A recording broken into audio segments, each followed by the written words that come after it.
Right, I think we can start. So today is promised the 2nd of July. We are going to be talking about nurse career development. This is the Ambitious Nurse Collective, building future nurse leaders. So what are we going to learn today? So today we are going to discuss topics like about the Nurse Ambitious Collective, what this brand stands for, and we're going to talk about my path as a nurse, my journey I've taken as a nurse. We are going to be talking about how you can build your own journey, and we are also going to be talking about branding, awareness, glass ceilings blocking your career. So in this little time we have together today, we will cover a lot. We will develop a lot of trust that you are able to develop your career to the level you want despite the supposed barriers that are there, and you will understand how exactly you can learn how to position yourself and to be noticed by future employers. So what is it about the Nurse Ambitious Collectives? We are there to nurture nurse leaders that can. We are there to change the world, and also, as we know, in this current world, change in this current world is inevitable.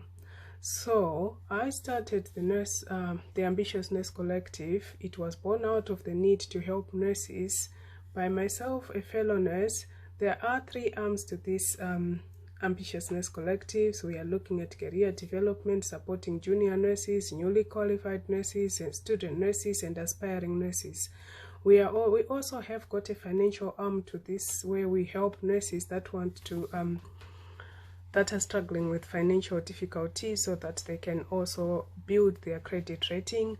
And we also, my own specialty which I've chosen, which is the infection prevention and control. I am a specialist around that area. I lead a service in infection prevention and control. So I am Edith. I am a nurse by profession. I help fellow nurses achieve their career success they want, and the success that they deserve. So William Osler said, "The trained nurses become one of the great blessings of humanity, taking a place beside the physician and the priest."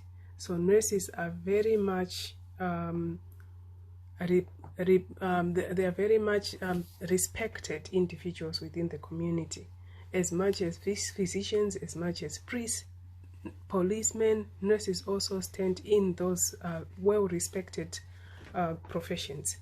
So you are here because you are tired. You are a nurse, you know that you are respected, and we want to ask, why are you here? Why are you here today, and who are you?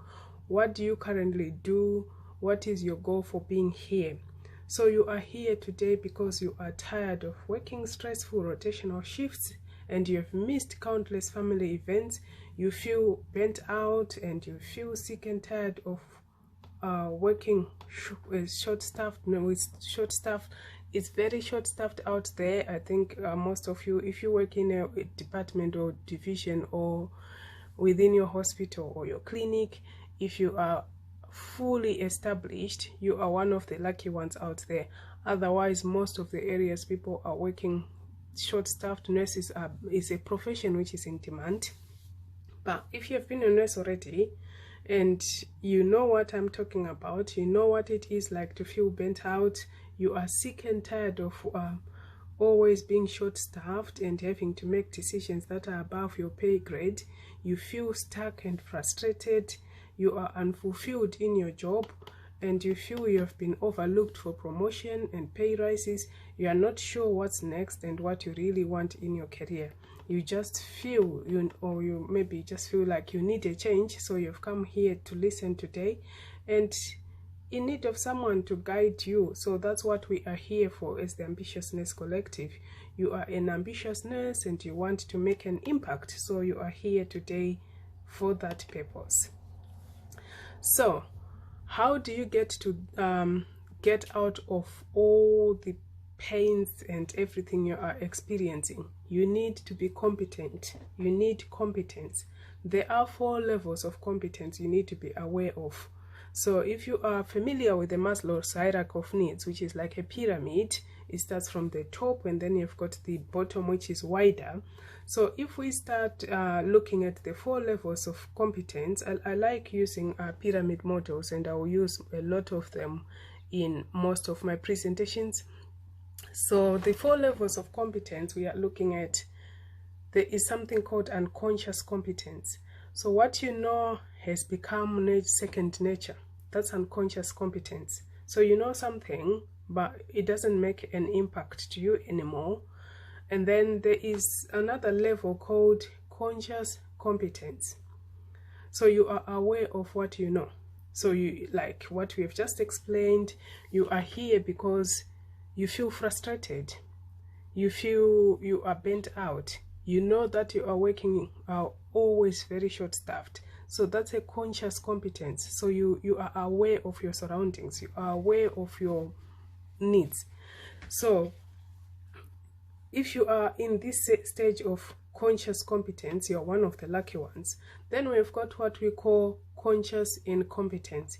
You recognize that there's something you do not know.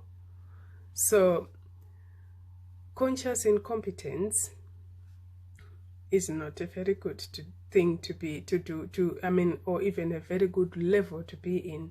You actually know what you're incompetent in, but you're probably not doing anything about it. The good thing is, it's never too late for you to make a change. The bottom one is the unconscious incompetence. You don't know what you don't know. Is it going to affect you? Probably not. So maybe that's the best level to be at, where you don't know what you don't know. It's not going to give you sleepless nights. It's not going to cause any harm to you because you don't know. But always try to improve on each level of competence to see how else you can make it different. So what is personal development? What do we look at when we are actually looking at career development?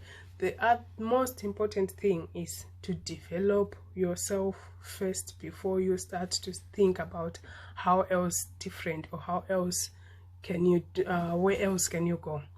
So it needs your mindset, your emotions, your beliefs, your attitudes, all those things. Think of the Maslow's hierarchy of needs. Again, that's a pyramid model. So the Maslow's hierarchy of needs, at the bottom, it has got the physiological needs. So that is like the needs which everyone needs. It's the most important: the food, the warmth, the water, all those things, rest, which everyone needs. And then you go to the second level from the bottom. There's the safety needs. We need security. You need safety. So how do you relate those things to your job? So safety is, are you safe in the job you are working in? Is it secure? Is it giving you the security you need in that job? And then there is the belongings and love needs. So these are your relationships, your friends. How do you relate to people that are around you? So that is within the workplace. Have you made friendships? At home, how is your relationship like? How is it affecting your personal development? So again, think about that and relate to that, to your ambitions, to how you are going to develop yourself as an individual. And then you've got the esteem needs, the esteem needs and the prestige and feeling of accomplishment. So this is near the top, where you now are thinking way beyond the day-to-day needs, way beyond your emotional relationships, way beyond your needs for security, for safety, your needs for food, for water, for warmth, for shelter. Now you are thinking of your accomplishments. How have what you've accomplished so far, how does it affect your personal development? And then we get to self-actualization, realizing that all what I have, how is it coming all together for you? So self-actualization is actually achieving one's full potential, including creating activities. So you've put everything together, what we are talking about in this Maslow's hierarchy of needs, and made it to develop a person of who you are, and made it to nurture you, to set you aside to see how we can help you, or how you can help you yourself to develop. So you now know when you're looking at all those needs. So if you don't have that self-actualization, how best can you improve it? If your relationships are not good, how best can you improve it? If you don't have security, how best can you make it safe? If you don't have the food, the water, where can you get it from? So it's about looking at how you can fill those gaps to develop yourself, and linking it to how you can make it your profession. So what are the essential skills that you need to come to this position? So most people think the more the years you have, the more experience. So like me, I've been doing this job, the nursing job anyway, for 20 plus years. So again, there are people I trained with who are not at the same position like me. They are still doing bedside nursing. There are people who trained with me who are now CEOs for organizations. So it's not the more the years of experience that qualifies you to be in a certain position, or that qualifies you to be a leader. No, you have to possess the qualities. You are here because you want to learn. You want to hone those qualities, those skills, or you want to acquire the skills to become a leader. You have to acquire important skills like the soft skills and the hard skills. The hard skills is probably something you're going to be going to school for. So let's say you want to train to be a nurse. So that's a hard skill you're going to learn to train to be a nurse. Again, you want to be a leader. There is a lot of debate out in research whether leaders are born or whether leaders are developed. Is not something which is clear cut. There are born leaders, there are developed leaders. So it's up to how much you want to learn to be a leader. You'll be so lucky if you are born a leader, but you not born leaders do not apply across every eventuality. So leaders are able to be flexible to different needs. For example, we have been going through, in the last 15 months, it has been a period of difficulties going through the pandemic, and it's not everyone or every leader who has been capable of responding to this type of pandemic. There was anxiety, there was a lot of mental issues which we have now noticed that had come with the emergence of the pandemic. It's all to do with the uncertainty of how people were thinking how to deal with these things, how to manage the pandemic. It's been difficult. I have to say, I've been leading a major hospital as well as the lead for infection control service in the response to this pandemic. Very stressful job and very difficult periods we had gone through, but we are here. We have managed to come somewhere. So if you want to be a leader, the most important skills are the soft skills, the listening skills, the communication skills.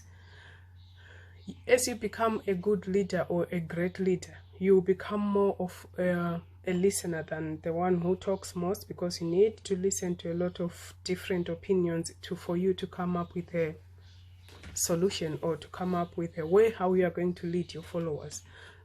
So communication skills and listening skills are key to achieving or to developing yourself as a leader. So as you become a leader, you do more of listening than more of talking, like I said. So in all doing that, what you are doing is to brand yourself, to set yourself aside, what we call personal branding, not familiar within healthcare, we don't talk much of how someone brands themselves, how someone stand out, because we tend to talk about teamwork. We tend to talk about this team has achieved this, we have achieved this, but things are changing. You've got to be an individual who stands out even in the midst of a team. Who is Edith in that team? What has she contributed? What stood out of who Edith is? So that's personal branding. So what is personal branding? Why should you have a brand? How do you stand out from the rest, and how do you create a brand? So there is a Keller's brand equity model. Again, it's a pyramid model. You should maybe look out for it. Keller's brand equity model.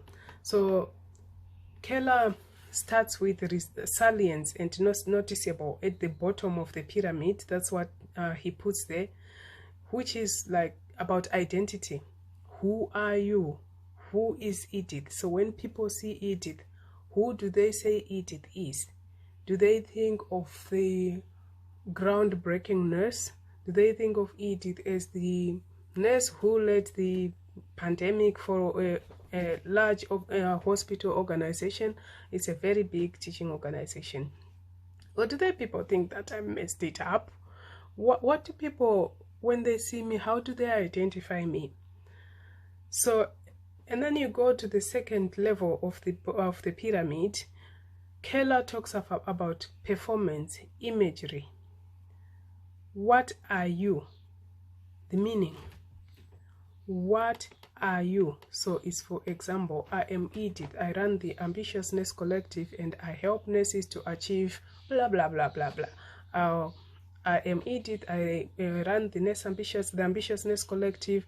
I help student nurses to blah, blah, blah, blah. Something like that. And then the next thing he talks about is judgments and feelings. What about you? What's the response? How do people refer you like? What do they say about you? What are your values, your principles? So do they say, for example, we are not going to leave this world like this because today is Edith on the shift, so she's not going to be happy. So people know your principles, they know your values, they know that you come to work and the notes are not completed, some medications are not given, you're not going to take it. Yeah. So it's a very good model, the Keller's brand equity model, to learn about personal branding. So you have a look at it. It's a very good development model. I've used it several times. So what types of jobs are you looking to go into? There are so many jobs or nurse leader jobs that are coming up nowadays. You probably want to be a ward manager. You probably want to develop to be a matron, or like me, maybe you want to branch out to be a specialist nurse or a nurse practitioner, or you want to be a nurse director, depending on the level you are at the moment. Or you want to be an operations manager because the hospital still needs to operate the bed management. We still need to make sure the patients that come in, they go out well, of course. So we don't want to create a bottleneck. So what if nurses do it?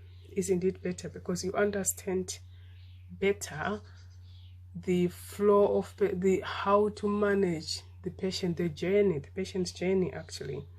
I know there is quite a mixture where I work of operations managers. Some are clinical, some are non-clinical, but you could tell the difference most of the time whether you're talking to someone clinical in terms of patient placement, in terms of different other things, or maybe you just want to be the head of department, or you want to do something for yourself.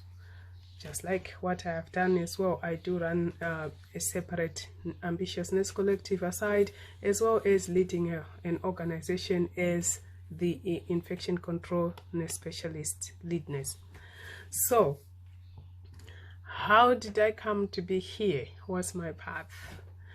So my journey is quite interesting. I was born in a family of 6, 5 girls and 1 boy. I lost my parents when I was very young, and I had the opportunity to look after my siblings, my 4 siblings, and it was a very difficult times, very tough times. So I also got helped along the way with my aunt, my relative. So she took me in, she encouraged me to be a nurse. So I went to do my nurse training, and I finished my training, as well as looking after my siblings while I was training as a nurse. I worked in a general surgical ward post-training for 3 years, and then I relocated to the United Kingdom. And as soon as I relocated, I also started a family for myself, and I was working as an emergency nurse. And then I moved to elderly care. Probably not my area of interest. I then moved to interventional radiology, which was it was a new thing then. So they did ask if there were any people who wanted to join the interventional radiology. It was a very new service for the hospital, so I volunteered to join the interventional radiology service. So I worked there as one of the scrub nurses, and then whilst I was there, I've always had interest in infection prevention and control, so I started my course as an infection prevention and control, and then I moved to IPC, which is the infection prevention and control. From there, that's where I rose through the ranks to the time I got to be the head of the lead for the department. So that's my pathway. Without talking about what I tried, how I tried, what blocked me along the way, but we can cover some of it as we go along. So what are my qualifications? So I am a general nurse. I trained when nursing was much more very general. You just do general nursing, and then you can branch out into a specialty of your own after training.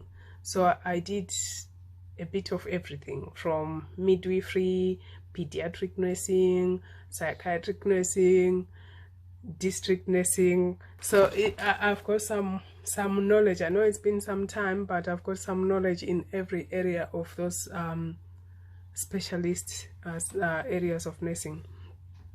I then went to do some mini courses. I also did mentorship in public services, which is a requirement anyway in most of our hospitals, because you've got to be able to mentor student nurses and to nurture other nurses who are coming along. It has always been my interest anyway to teach others, and to mentor as well. So I have got a qualification in mentorship in public services. I then did my postgrad diploma in infection prevention and control, as I said before, and then I did my master's in health operations, and now I'm learning about senior leadership. So that's me. So why am I telling you all this? Probably it's not useful to you why I have got all these qualifications and what these qualifications mean to you, or probably not necessary, but I just wanted to show you that the more qualifications you have does not equate to top leadership jobs. So can you imagine with all what I've said? So I've got some mini courses as well I've done, which I didn't include in there. This is outside of the mandatory personal development, which we complete on a yearly basis. These are like the generic diploma accredited courses.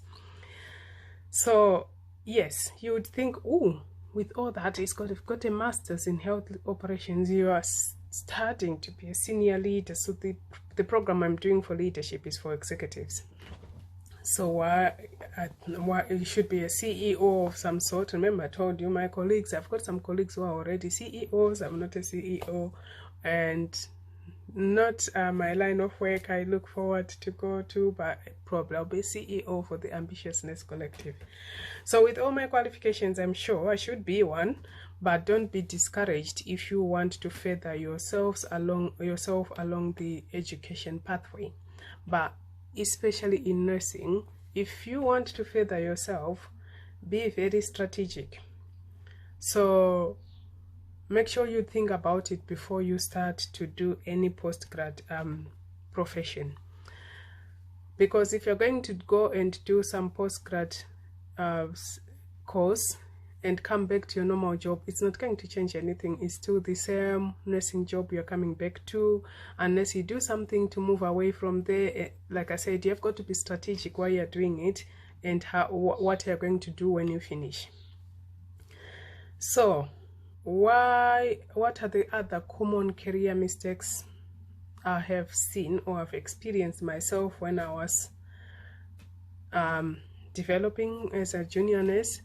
So one of the things I've seen, myself as well as other nurses I've worked with, is waiting to be noticed and offered opportunities. I think I spent a lot of time thinking that I'm going to be approached to say, oh, Edith, I think you have been a junior nurse now for 3 years.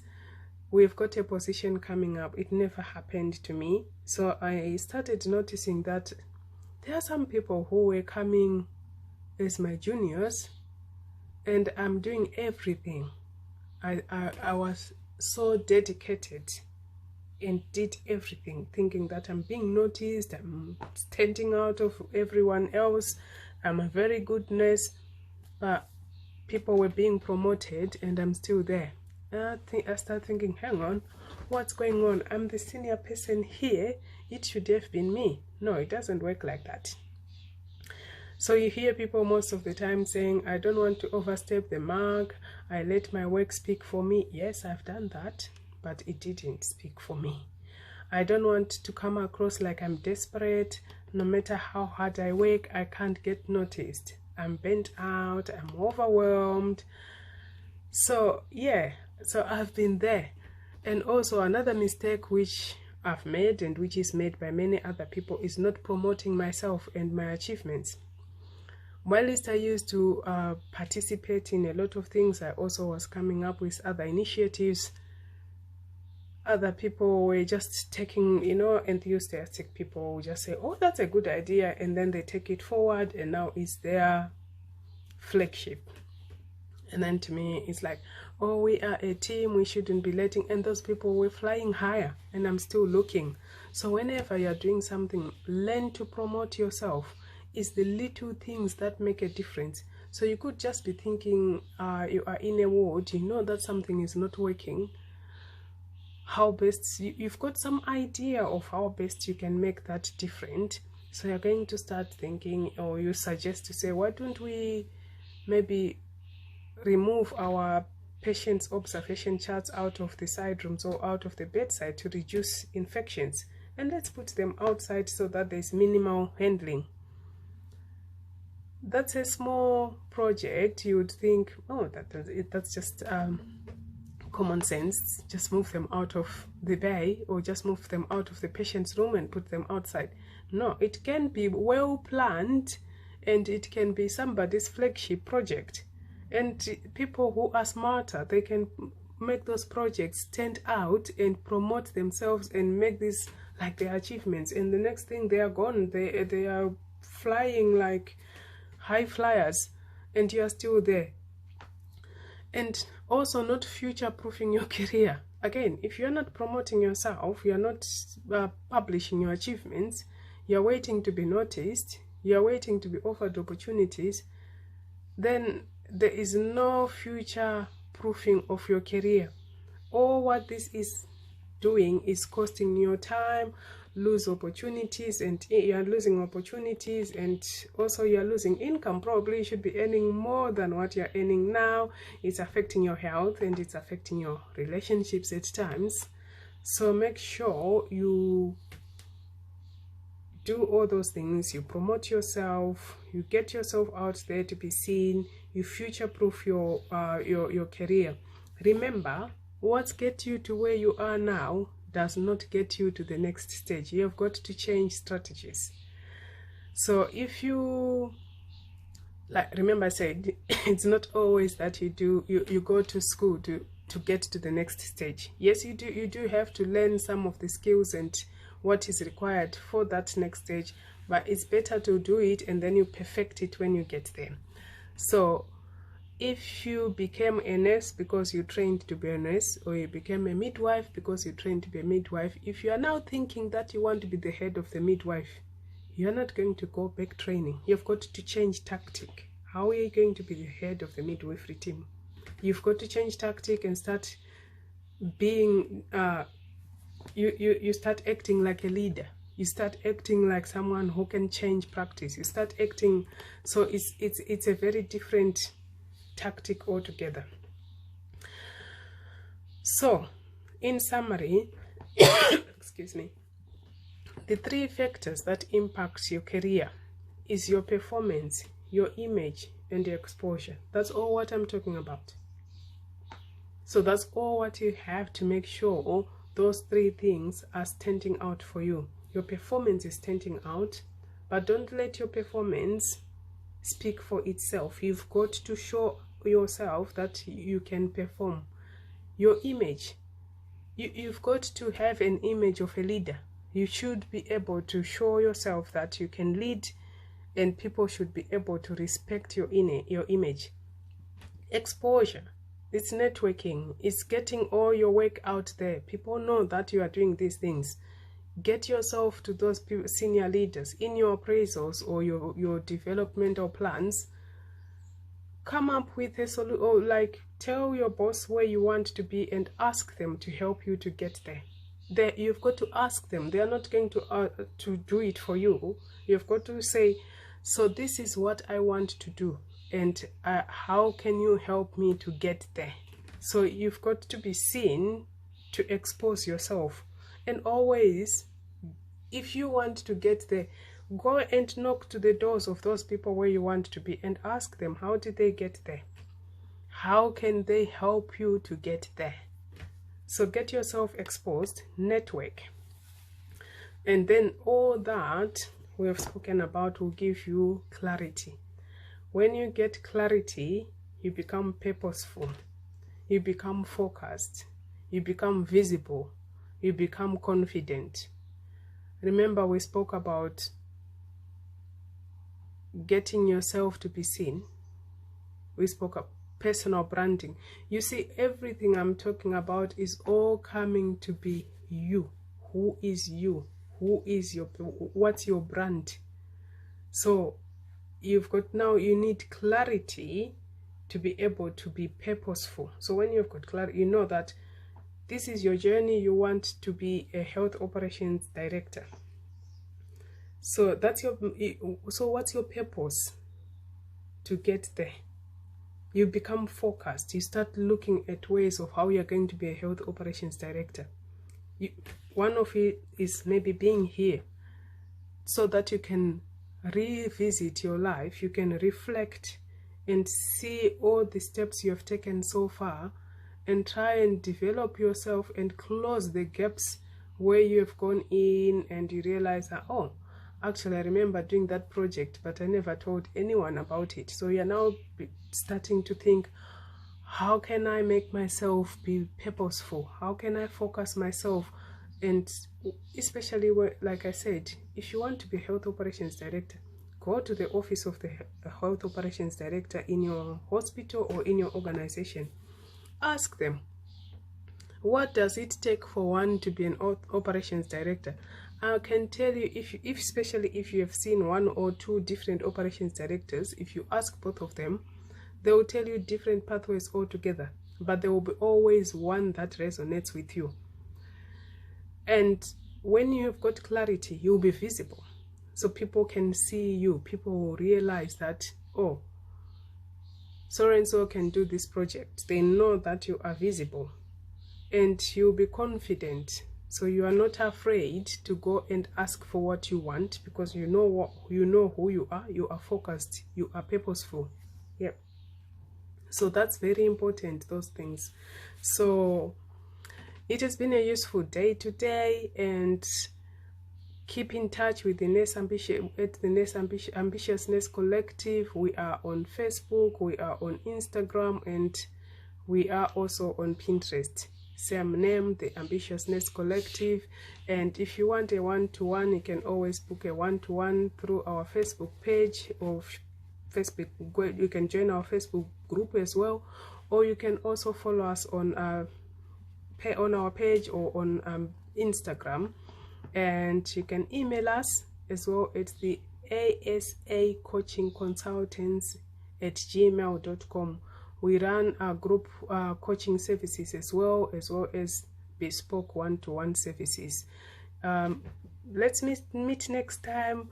I've been privileged to talk to you today about breaking those barriers that are blocking your career pathway. There is quite a lot we can talk about in future, which you can implement into your life so that you can develop as a nurse leader. So today, like I said, the most important thing we spoke about was personal branding, and we used those models like the Keller's model to look at the Keller's brand equity model, which can help you to brand yourself. We looked at the Maslow's hierarchy of needs also, which can help you to brand yourself. We looked at the mistakes that people make most of the times that stops them from going up. So make sure you take a note of all those things. Let's catch up next time. Thank you.